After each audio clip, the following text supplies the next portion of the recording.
Hi, welcome to this week's episode of Cold Fusion. Last week, we had a look at Quibi, the Netflix for mobile. It had A-list celebrities and $2 billion of funding, but failed in just 6 months. Today, we'll be turning to the ever-brewing story of Huawei versus the United States. Huawei, currently the world's largest smartphone manufacturer, was the first high-profile company to be caught in the center of a feud between two competing world powers, the United States of America and China. After the Huawei crackdown, it was TikTok and WeChat that came under fire. It's all extraordinary when you think about it. So what are both sides of the story? What does this mean for Huawei? Who wins and who loses? And how did this all happen in the first place? And what's the latest in the 2 years since the ban began? Let's take a look. You are watching Cold Fusion TV. So who are Huawei? We've already done an episode on their massive size and exactly what they do, but here's an outline for those who missed it. The company was founded in 1987 by Ren Zhengfei, a member of the Chinese People's Liberation Army. After his retirement, he would start the Huawei company. Initially focused on manufacturing phone switches, Huawei has since expanded its business to include building telecommunications networks, communication equipment, and consumer devices. From data storage to networks and carrier software to PCs, VR, wearables, smart speakers, Wi-Fi routers, USB modems, and much more. They do a lot. Huawei has deployed its products and services in more than 170 countries and has 21 foreign R&D institutes internationally, including countries like the United States, Canada, and the UK. Huawei overtook Ericsson in 2012 to become the world's largest telecommunications equipment manufacturer, though to most people, the company is most known for their smartphones. As of Q2 2020, they overtook Samsung to become the #1 smartphone maker, selling 56 million units compared to Samsung's 54 million. In short, they're a huge company. But then, suddenly, seemingly out of nowhere, in 2018, they were banned by the US government. The company had an annual revenue of $120 billion last year, so this ban is a big deal. To understand why this happened, we first must understand the bigger picture of the relations between China and the US. Until the 1970s, China's economy was under communist control by the government. It was isolated and closed from other economies, but throughout the 1970s, they opened up. And in 2000, US President Bill Clinton signed the US-China Relations Act of 2000. This agreement paved the way for China to join the World Trade Organization just a year later. The idea was that trade with China would benefit American interests. This agreement exchanges membership rights for China in the WTO for economic opportunities for America in China, for American businesses and American workers, without the tariffs and technology transfer requirements and production in China requirements and other requirements which have limited our ability to benefit from their market for too long. Almost immediately, Chinese products flooded into the US, and by the mid-2000s, Americans began to notice that everything was made in China. The fact of the matter was that America was starting to build a reliance on China. Anything from toys to laptops, electronic components, and appliances. It was now much more cost-effective and cheaper for American companies to manufacture these goods in China and sell them back to the United States. In 2006, China surpassed Mexico as the biggest trade partner to the United States after Canada. All of this trade with America, the biggest consumers on the planet, was a huge boost to the Chinese economy. In the second quarter of 2010, China surpassed Japan as the world's second largest economy. In 2015, the Chinese government unveiled its plans to become the most powerful economic empire by 2025. In this plan, they wanted their currency, the yuan, to be more powerful than the US dollar. One aspect of the plan was to pivot private companies to shift their goals towards the government's vision. The Americans were now nervous. The plan was cited as a, quote, real existential threat to US technological leadership, end quote, by an American think tank. In 2018, A trade war between the United States of America and China soon exploded. Huawei, being such a big company, was quickly caught in the middle. We are being taken advantage of. Okay. And I don't like it. And I haven't liked it for many years. And I told that to President Xi. I said, how did this ever happen? We're down $507 billion in trade deficits. How did it happen? Yeah. And they told me nobody ever complained. There was never anybody to talk to in the United States. So now that we know the driving factors that made this situation reach a boiling point, what was the actual ban? The United States accused Huawei products of spying for the Chinese government by using backdoors. It was claimed that this behavior would be consistent with Chinese laws that required companies to cooperate with state intelligence when needed. Huawei emphatically denied these claims and said the Chinese government never asked them to have backdoors, and if asked in the future, they would refuse to comply. And Mr. Ren, you talk a lot about the distance between Huawei and the Chinese government, but what we've seen publicly is senior officials in the government talking at times on Huawei's behalf. Is that useful to the company, or do you find that a distraction? First, it's understandable that government leaders would take pride in the great companies of their country. Second, Huawei is being stuck in an extremely difficult situation. The U.S. is launching intense attacks against us. If the U.S. government speaks ill of Huawei, why couldn't the Chinese government speak in our favor? That creates a kind of balance. In the past, no one spoke up for us. In 2018, the United States passed a bill that stopped the federal government from doing business with Huawei and other Chinese vendors due to security concerns. But even to date, no solid evidence has been brought forward to substantiate these concerns. It could be a matter of the evidence being withheld for national security reasons, or the simple fact that the evidence doesn't exist. Right now, this is anyone's guess. Despite this, US companies had to stop using Huawei components in cell networks, and current systems must remove any Huawei components. America encouraged its allies to do the same.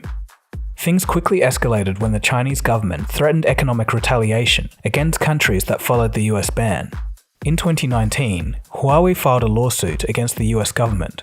They cited that the ban was unconstitutional because there was no due process or a chance of rebuttal from Huawei. The ban divided US allies politically.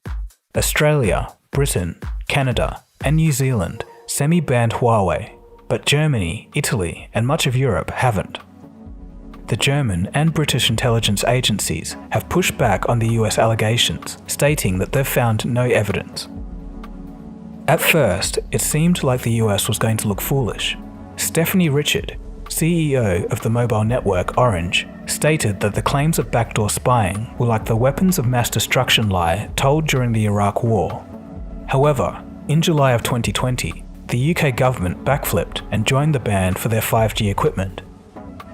The reason this is an important moment is because some will say this is a moment where the UK is asserting itself as an agile, independent political and economic power. Others will say they're being a bit like a pinball buffeted between the big powers, the US and China, which are engaged, frankly, in a full-scale economic Cold War, and the UK is caught in the crossfire. India would soon join following their northern border conflict with China. France also recently stated that they would favour European companies for their 5G network. In February of 2020, things escalated again. The US Department of Justice charged Huawei with racketeering and conspiring to steal trade secrets from 6 US companies. There was some precedent though. Prior to this in 2014, Huawei was accused of various instances of intellectual property theft against parties such as Cisco Systems and T-Mobile US. A T-Mobile lawsuit claimed that 2 Huawei USA employees spied on a smartphone testing robot in a lab. On a visit to the lab, the employees photographed the robot and stole one of its fingertips. Huawei did admit wrongdoing by the 2 Huawei USA employees and fired them.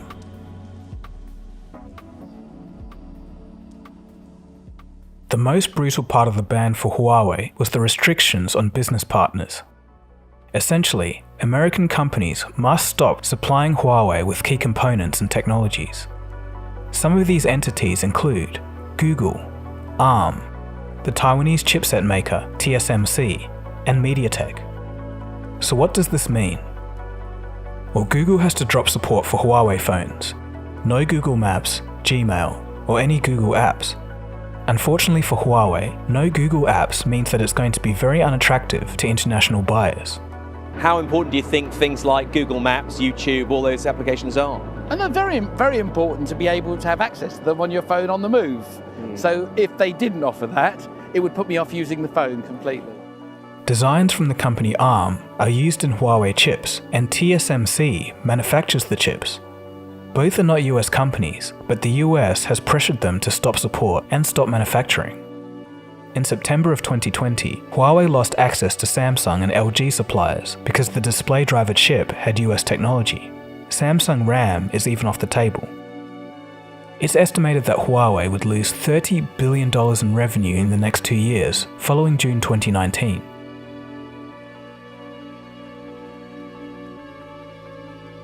So what are they going to do? In the consumer market, Huawei is going to create their own app store and entire operating system. They actually already have, and it's called Harmony OS. It can run on anything, from cars and watches to smartphones and TVs. The software will be running on Huawei smartphones in December of 2020. Interestingly, the software can share resources from connected devices. For example, displaying an image and sound through a Huawei TV while using the camera and microphone of a Huawei phone. They also plan to attract developers by bringing on board and promoting regional app makers that would otherwise have to fight to get market share in a flooded market. Harmony OS is expected to run some Android apps. According to Huawei, their OS is more flexible than Android and 60% faster. They claim that one line of Harmony OS code can do 100 lines of Android code. I sat down with someone from Huawei to explain more about their new operating system. The company also plans to grow out a more robust network of partnerships around the world, countries like Japan and Russia. They're also currently working out a deal with Qualcomm, though R&D may be focused towards local Chinese chip manufacturing technology. Despite the sanctions, Huawei has launched the Ningguang project and has struck new chip supply deals. Okay, so we're almost at the end of the video, but let's try and distill this from both points of view.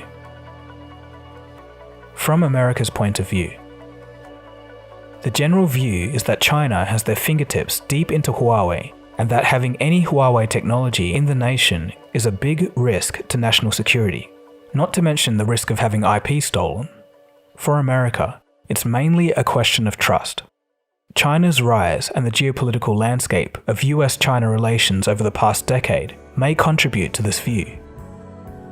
We convinced many countries not to use Huawei because we think it's an unsafe security risk. It's a big security risk. We cannot ensure the defense of the West if our allies grow dependent on the East. For the benefit of a few corporations, you cannot sell the privacy of the people of your country down the river. From Huawei's point of view, I spoke to some people within Huawei, and in their view, the real threat is the PRISM project. Started in 2007, the PRISM project was implemented by the US government to collect internet communications from companies that now include Google, Facebook, Apple, and Microsoft. Huawei still asserts that there's been no evidence of spying in over 170 countries, despite many accusations. The general view from Huawei is that it's being used as a pawn to put pressure on China. Management in Huawei claims that the US government persecutes it because Huawei's expansion can affect American business interests. Attorney General William Barr has been quoted as saying that the US needs to ban Huawei to maintain its tech dominance. It's all a big ploy to keep the rising China at bay. To them, it all seems unfair and unwarranted. Over the past century, which countries and companies have made the U.S. scared? The U.S. hasn't been scared of anyone or anything, though. For such a powerful country to be scared of a small company like us, some other countries are saying, Your products are so good that the U.S. government is scared. We won't test your products. We'll buy them directly. That's why some deep-pocketed countries with rich oil reserves are buying from us. They are buying our products in large quantities as the U.S. government is advertising for us. In this, there's going to be some unintended consequences. As Huawei breaks up from its US suppliers, the suppliers will lose money. In 2018, US companies earned around $11 billion from Huawei. In addition, 5G systems may end up being more expensive, and ripping out existing Huawei systems will cost money. In the UK, this is set to cost £7 billion. In addition, America may be seen as a less secure place to do business than it previously was. They had a virtually untarnished record of free trade. In general, any company that wanted to do trade in America could. Along with the more recent TikTok ban, this pristine image is beginning to be altered. Even the RISC-V Foundation, the company that provides open source software standards for the chips that power smartphones, has moved from the US to Switzerland due to concerns about stricter US regulation. This all isn't to mention further escalation. China may retaliate by stopping American companies from doing business with them.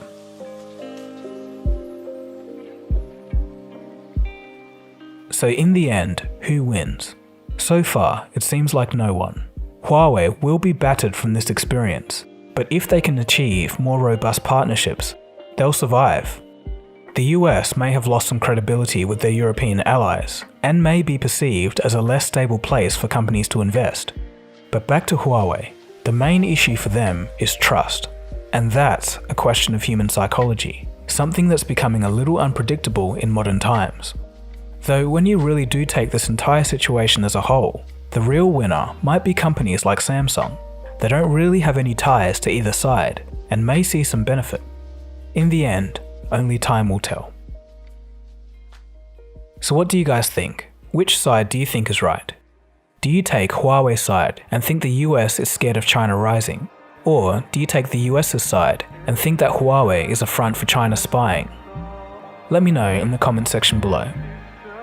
In next week's episode, we'll be taking a look at Apple's new M1 chip and what this means for the bigger picture of the computing industry as a whole. As it turns out, this might not just be more marketing hype from Apple, and they could be on track to doing something special. Anyway, that's about it from me. Thanks for watching, and don't forget to follow me on Instagram and Twitter. And as a side point, the standard Cold Fusion merch is still available if you want to grab it. My name is Dagogo, and you've been watching Cold Fusion. Cheers guys, have a good one. Cold Fusion. It's new thinking. Like